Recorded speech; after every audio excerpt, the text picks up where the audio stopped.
네, 반갑습니다. 9월 30일 월요일 장중시험입니다.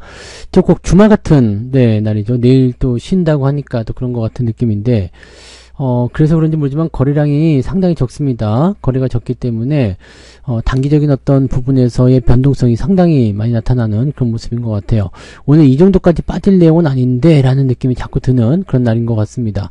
자, 근데 시장은 지금 일단 낙폭을 다시 확대하면서 1% 정도씩 떨어지고 있습니다. 양시장 모두 1%씩 하락하고 있는 모습이고요. 수급 주체들이 이제 순매도로 전환이 되어 있습니다.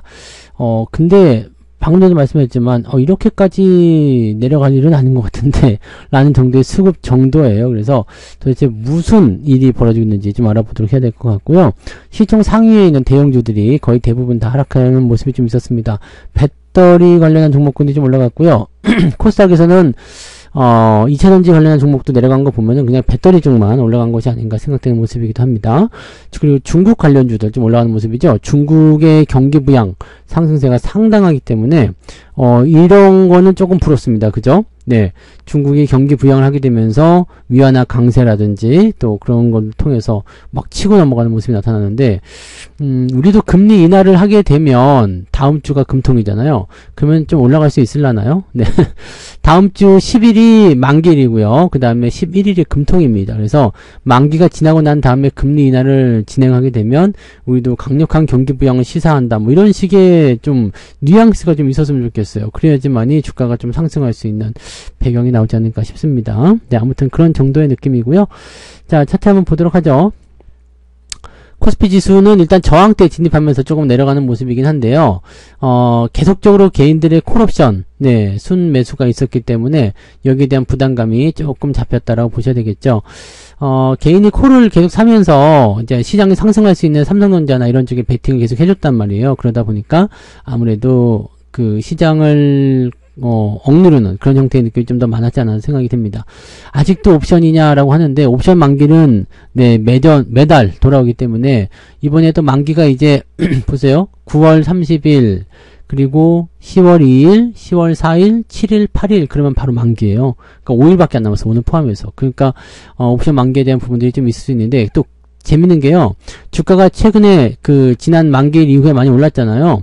9월 12일이 지난 만기였죠. 그리고 나서부터 지금 계속 올랐기 때문에 이 사이에 또 개인들의 콜 옵션 누적이 상당했습니다. 조금 이따가 보여드릴게요. 그 부분 상당하기 때문에 주가가 쉽게 올라가지 못하는 그런 단계에 들어가 있다. 이렇게 보시는 것도 맞을 수 있겠습니다. 자, 분봉상을 체크해보시면 일단 저점은 지금 잡힌 것 같아요. 네, 장중 저점이 지금 시점에서 잡힌 것 같습니다. 원래 2640 정도에서 잡히지 않을까 생각했는데 한참 더 내려와가지고 잡혔네요. 이렇게 한참 더 내려와 잡혔는데 어쨌든 잡히는 게 중요하죠. 잡히는 게 중요하고 저점이 잡히게 되면 수급이나 이런 전반적인 부분들이 좀 변화를 합니다. 그러면서 대형주가 올라가려면 올라가고 아닌 놈들은 말겠지만 전체적으로 조금씩 회복세에 보이게 되기 때문에 그런 내용들 좀 보시는 게 좋겠습니다. 지금은 시장 전체적으로 내리는 상황이기 때문에 그 어떤 것으로 대피가 어렵습니다. 그냥 참고 견디셔야 되니까 나는 뭐 이 종목 갖고 있어도 주가 많이 빠졌네, 계좌가 떨어졌네, 그게 아니라 그냥 뭘 갖고 있어도 빠지는 겁니다. 그래서 그냥 시장이 더럽다라고 생각하시는 게 지금 맞는 얘기죠. 어쨌든 2635, 2640 이 라인대까지 회복을 시켜준다면 오늘 오후에 반등을 좀 기대를 해볼 수도 있을 거라고 생각합니다. 자, 코스닥 같은 경우도 비슷해요. 네. 비슷한 시점 11시 넘어가면서 저점이 잡히는 모습인데 매도가 줄었기 때문이라기보다는 그냥 매도가 멈칫하기 때문이 아닐까라는 생각이 좀 드는데 그런 것들은 어떤 것인지 한번 알아보도록 하죠. 자, 어쨌든 코스닥 같은 경우도 저항대 맞이하면서 조정을 받는 입장이니까 그렇게 보시면 되겠고요. 수급 주체들 동향 봅니다. 전부 다 매도로 바뀌었죠. 자, 외국인, 기관, 금융투자 전체적으로 매도가 바뀌었고요. 외국인들은 선물 매도도 진행하고 있는 모습이 좀 있습니다. 근데 여기서 보시면 이제 개인들이 콜옵션 조금 매도를 하고 외국인들이 매수하고 있다, 기관이 매수하고 있다 이렇게 되어 있잖아요. 요게 이제 지금 일자로 보기에는 그렇긴 한데 기간적으로 보게 되면 좀 달라요. 여기 보면은 콜옵션을 볼게요. 전체 투자자의 일별 상황을 볼게요. 일별 상황을 보시면 이렇게 지금 들어서면서 조금 매도가 나오고 있죠. 매도 좀 나오지만 그 전까지만 하더라도 지난 옵션 만기 시점에서 개인들의 콜옵션 매수가 계속 있었고 그것을 그냥 외국인들이 바로 때리는 모습이었어요. 기간별로 한번 보시면 지금도 이제 누적이 상당히 많은 편이에요. 네. 지난번에 9월 25일, 9월 26일이 가장 많았었고요. 그리고 나서 점점 줄어드는 모습인데, 그러다 보니까 기관 쪽하고 지금 외국인 쪽하고 전부 다 콜옵션을 때리고 있죠.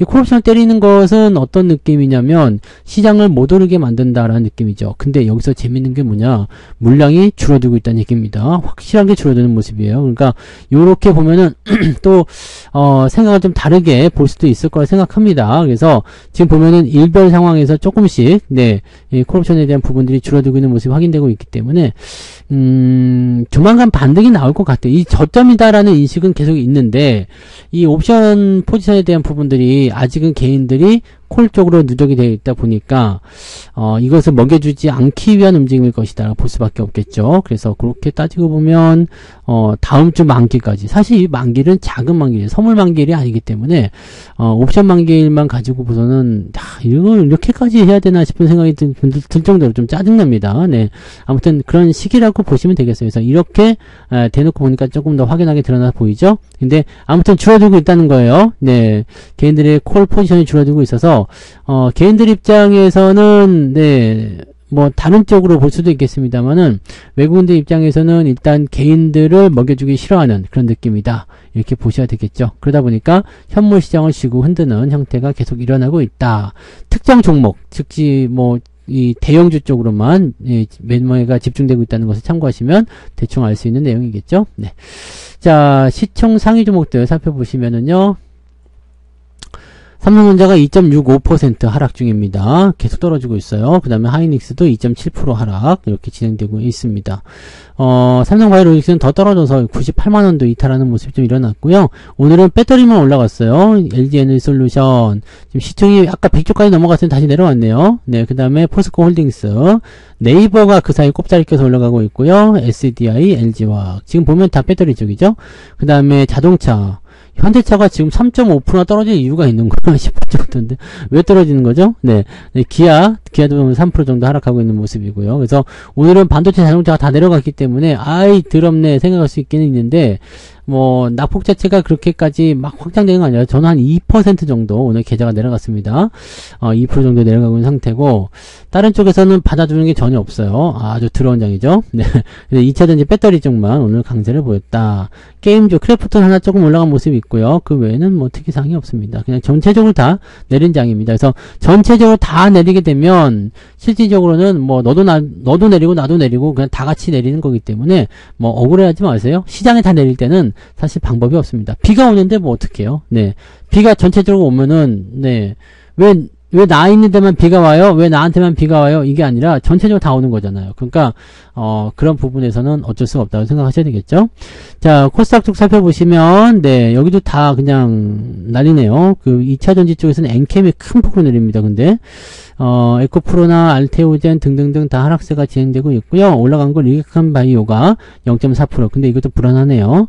레인보우 로보틱스 하나 올라간 게 있고 나머지 다 내렸습니다. 뭐 소부장부터 해가지고요, 다 하락세를 보이고 있습니다. 뭐 올라간 게 없어요. 네, 올라간 게 없다고 보시면 되겠고요. 물론 낙폭이 크진 않습니다. 크진 않기 때문에 뭐 이렇게 뭐 조금만 뒤집어져도 바로 치고 올라갈 수 있는 내용은 좀 만들어지겠습니다만 일단은 내려가고 있어서 기분이 나쁘다, 이렇게 보셔야 되겠죠. 네, 자, 그러면은 등락현황도 한번 볼게요. 네, 오늘 거래소 쪽 먼저 살펴보시면 지금 거래소 쪽에서 214개 종목 상승, 671개 하락입니다. 무지막지하게, 네. 하락 종목이 많은 상황입니다. 자, 코스닥 같은 경우는 1233개, 1034개네요. 1234개. 그러면은 670개 넘으니까 2000개 넘는 종목이, 2000개? 1900개 정도 되죠? 1900개 넘는 종목이 하락세, 오늘 한 600개 정도 종목이 상승세, 이렇게 되어 있습니다. 그러니까 상승 종목이 아예 없지는 않아요. 그리고 낙폭 자체도 뭐 그렇게 막 크게 나타나는 모습이 아니기 때문에 뭐 그렇게까지 크게 걱정스러운 내용은 아닙니다만 굉장히 지루하죠. 좀 올라갔으면 좋겠는데 라는 색이 좀 나타날 수도 있고요. 차이나 전기차 레버리지가 중국 쪽 올라가니까 미친듯이 올라갑니다. 그죠? 3,000원부터 시작해서 5,200원까지 거의 100% 올라갔네요. 야, 이 미친, 네, 상황이 아닐까 생각합니다. 네, 이제는 중국인가요? 라는 식의 느낌이 나오는 거지. 제닉스가 오늘 39% 상승. 네, 이 정도면 팔아먹는 게 유리합니다. 매도가 유리하고요. 유비온, DYD 이런 것들이 상한가 들어가 있고요. 휴림 네트워크스까지. 상승 종목이 제법 있는 편인데, 뭐, 홍성그룹 이런 것들처럼, 네, 중국 관련한 종목군들이 제법 있다는 거고요.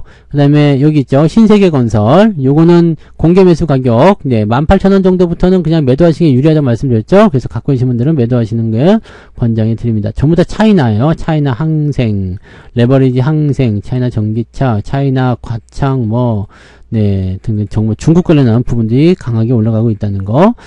자, 이쪽에 또 홀랑 넘어가가지고 또 사야 되겠다 이렇게 하시면 안 되겠죠? 지금은 이제 많이 넘어갔기 때문에. 네. 그러면 종목들을 치면 39개나 되지만 ETF가 상당히 많기 때문에 실질적으로 올라온 종목은 20개가 채 안 되는 것 같습니다. 네. 그런 정도고요. 상승폭은 1.5 정도 잡혀 있습니다. 근데 ETF가 많기 때문에 실질적으로는 1.5도 안 나올 것 같은 느낌이죠. 자, 하락률 보시면, 네. 큐로홀딩스가 오늘 하한가. 얘는 뭔데요? 네. 또 무슨 일이 있었을까요? 유상증자를 한다고? 시총이 220억짜리인데 150억을 유상증자한다. 와, 이거 뭐 살아있는 게 용한데요? 유보율 없고 부채율 160%면 이거, 네, 이걸 유상증자를 받는 게 아니라 빨리 팔고 도망을 쳐야 되는 거 아닙니까? 네, 이거 유상증자가 이게 성공할 거라고 생각하고 하는 건가 모르겠네. 네. 이런 거는 건드리면 안 되겠죠. 자, 낙폭 있는 것들 상당히 많은 편이고요. 오늘 9% 이상 하락한 종목은 20개. 근데 ETF가 또 대부분이기 때문에 한 10개 정도 종목이 오늘 하락세다라고 보시면 되고요. F1 가이드가 또 많이 떨어졌는데, 이쯤이면 이제 될 것 같다고 그랬죠? 네, 지지선 나올 때 됐어요. 15,000원 정도. 네, 지난주 종목 진단 참고해 보시면, 네, 전략이 나와 있으니까 그 부분들 체크하면서 진행하시면 되겠습니다. 자, 하락폭을 볼게요. 2.87. 와. 1.5, 2.87. 그러면은, 네, 1% 조금 넘는 정도의 하락이다 보시면 되겠는데, 상승폭이라든지 하락폭 자체가요, 지금 ETF를 끼고 있기 때문에, 실제로는 낙폭이 조금 더 클 거라 생각합니다. 그래서 한 1.5, 마이너스 한 1.5 정도 오늘 나오지 않을까 생각하는데, 실질적으로 저도 계좌가 한 2% 빠졌잖아요. 2% 빠진 거 보면은, 네, 1.5가 아닐 것 같아요. 더 많이 빠질 수도 있는 내용인 것 같습니다. 한 플러스 아니죠. 마이너스 한 2% 정도 잡으신 게 오늘, 네, 맞지 않나 생각됩니다. 그래서 계좌가 한 1.5에서 2% 정도 나오는 것이 오늘 맞는 것 같다 생각되니까 그 정도 판단해 보시면 되겠습니다. 자, 매매 동향 보도록 할게요. 매매 동향은 조금 이상한 게요. 매도가 그렇게 많이 나오지 않았어요. 네, 지금 기관쪽 먼저 보시면 네이버, KB금융, 에코프로머티 이렇게 돼 있는데 매수가요. 현대차, 기아차 매수하고 있고요. 매도는 하이닉스, 삼성전자인데 아주 뭐 물량 작습니다. 뭐 크게 문제될 게 아닌 모습이고요. 신규 종목인 네, 제닉스 매도하고 있고요. 삼성전자 쪽은 매도가 뭐 크지 않습니다. 그래서 매도가 있긴 있습니다만 그렇게까지 걱정할 정도 수준은 아니에요. 근데 왜 이렇게 빠져요? 라고 보는 부분들은 거래량이 너무 적기 때문에 적은 매도로도 효과가 크게 나타나는 거죠. 네, 그런 부분. 자, 외국인들 같은 경우는 하이닉스 순매수 있지만 삼성전자 매도가 있습니다. 근데 뭐 크게 차이 안 나죠. 삼성전자 730억, 근데 하이닉스는 540억 순매도입니다. 요거 지금 현재가를 조사해 보면 지금 매도가 조금 늘어나고 있는 모습이긴 해요. 더 많이 팔고 있어요. 지금 JP모간이 매도를 확장하면서 매도 규모가 훅 늘어났어요. 아침에 비해서 매도가 많이 늘어나는 모습이라서 지금 현재 외국계 전체 쪽에서는 매도가 삼성전자 쪽으로 많이 늘어났기 때문에 이따가 오후 수급 집계되면 조금 더 매도가 늘어날 수 있을 것 같아요. 자, 그 다음에 하이닉스 같은 경우 보시면 요거는 아침부터 매수가 있었는데 이건 매수가 늘어나고 있습니다. 모건스탠리 이 새끼들 계속 사고 있네요. 자, 매수가 이건 오히려 늘어나고 있죠. 그래서 이렇게 되면은 네, 어떻게 되는 건가요? 그죠? 네, 하이닉스를 사고 삼성전자를 판다. 지수는 누르고 종목은 올린다. 이런 느낌이잖아요. 그러니까 이거는 조금 네, 아니지 않나 싶은 생각이 좀 드는데 아무튼 네, 그렇게 보여집니다. 네. 그러니까 실질적으로는 지금 보면 매도에 아주 적극적으로 임하는 모습은 아니에요. 적극적으로 임하는 모습은 아닌데 거래량이 적다 보니까 아무래도 이 변동폭이 커져서 상황들이 만들어지는 것 같아요. 특히 이번 주에 금투세 유예된다, 뭐 이런 유예냐 아니냐 그 결정이 나온다는 얘기가 생겼으니까 그런 부분들 보고 만기 지나는 거 보고 또 그렇게 가자 이렇게 할 수도 있거든요. 사실 이번 10월 만기는 별거 아닌데 말이죠. 거고요. 별거 아닌데 그 개인들의 아까 전에 보셨던 그 콜옵션 누적 포지션이 상당히 크다 보니까 아무래도 이제 이 포지션에 대한 그런 압박감 정도로 사용하는 것이 아닌가 생각되긴 합니다. 삼성전자를 지금 팔고 있는 외국인들은 손절 매도를 하고 있는 거라고 보시면 됩니다. 지금 수익권 들어가지 않았기 때문에 그동안 팔아먹은 물량에다가 또 팔고 있는 거다 그러면 이제부터는 손절이에요. 그러니까 외국인들이 손해를 보면서까지 옵션에서 재미를 보려고 하는 것인지 아니면 그냥 이런 식으로 계속 눌러야 되는 방법이 삼성전자밖에 없으니까 손절이라도 해서 이렇게 해야 되겠다라고 생각하는 것인지, 개인들을 먹여줄 생각은 전혀 없거든요. 그러니까 개인들의 콜옵션이 스스로 이제 자멸할 수 있도록 지금은 이제 수익을 좀 보고 있겠죠. 밑에서부터 올라왔으니까 지난 만기 때부터 올라왔잖아요. 12일부터 올라왔으니까 개인들의 콜옵션이 수익을 좀 보고 있을 거예요. 근데 위쪽에서도 계속 달려들고 누적되는 거죠. 25일 이때부터 많이 늘어났잖아요. 그러니까 실질적으로 밑에서는 조금 사고 올라가는 거 보면서 더 많이 매수하는 거, 이게 문제죠. 그러니까 거기에서 이제 한 방 때리고 들어가면 개인들이 후루룩 떨어나갈 수가 있죠. 그러면은 수급이 좀 바뀔 수 있을 것 같은데 그게 언제쯤 나올런지는 좀 봐야 되겠네요. 이제 재수없으면 다음 주 만기까지 또는 우리도 금통위를 통해서 금리 인상이 되는 부분까지 이렇게 갈 수도 있을 것 같은데 우리도 중국처럼 올라갈 수 있을런지 한번 기대를 해보자고요. 너무 주가 안 올라, 그죠? 너무 안 올라서 너무 짜증나는 그런 상황들 많습니다. 그래서 이러니까 국장을 안 하려고 하죠. 그러니까 이런 생각도 자꾸 들 수밖에 없어요. 그래서 지금 현재로서는 일단은 이 시장을 빨리 타개할 수 있는, 이 방향을 타개할 수 있는 방법들을 여러 가지를 좀 꺼내야 되겠죠. 그래서 그런 내용들 우리가 좀 기다려 보자고요. 자, 오전에는 일단 관망세 유지하시고 오후에 흐름이 바뀌는 것을 보면서 대응들 해주시면 될 것 같습니다. 여기까지 이야기해 드릴게요. 자, 저는 마감 시간 때 다시 올 테니까요. 맛있는 점심 드시고 이따가 마감 때 뵙겠습니다. 고맙습니다. 본 방송에서 제공되는 모든 정보는 투자 판단의 참고 자료이며 투자의 최종 책임은 본 방송을 이용하는 본인에게 있습니다.